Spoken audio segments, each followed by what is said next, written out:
Welcome back to this CSS series. We started the practicals already. We are moving on.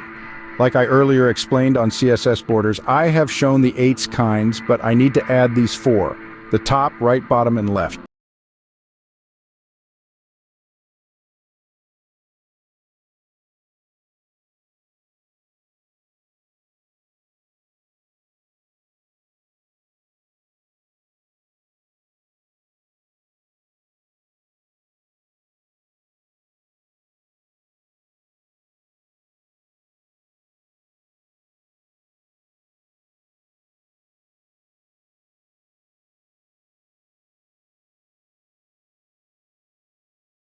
Do you see that?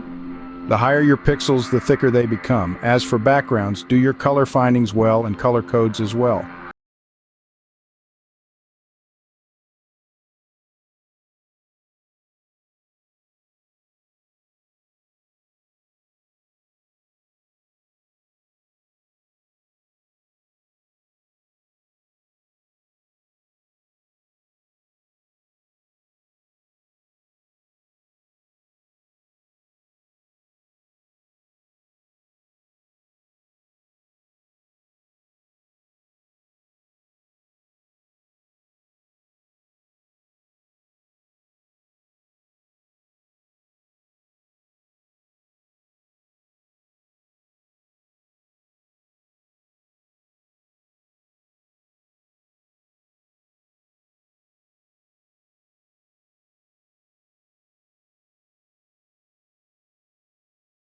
Whichever way you structure your web page, all color combinations must blend and be beautifully connected. Now let's move into fonts. There are thousands of fonts online. I mean thousands! Remember in our theory parts on font, I mentioned different kinds including fallback fonts. To change this paragraph font, for example, it must be quoted. Single quotes must be used when using the style attribute in HTML. So I will first quote it.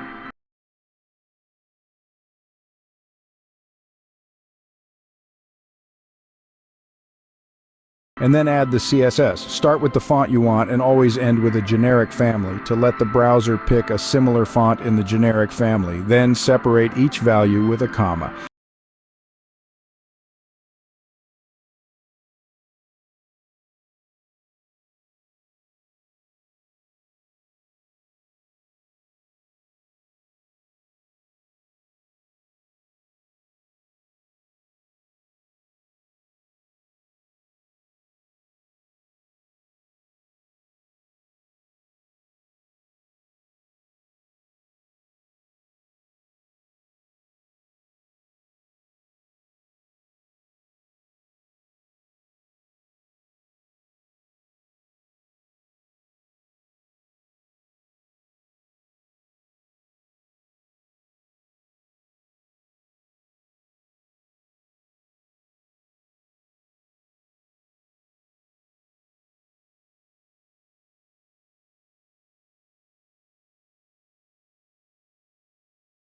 You have it right here. Let me add another paragraph and give it font for better understanding.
Do you get that? Go on the net, check for different font styles to beautify your web, then add them to your taste. It is very easy and swift. Are we good on fonts? Now let's talk about font styles. This we just did is font family.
Do you see how swift and easy it is? Write the HTML quote, then add your styles with CSS. Very, very swift. Okay, on to the next. We are just getting started with practicals, but do not worry, I will make it first. Thanks for watching. Do not forget to subscribe to our platform and stay tuned.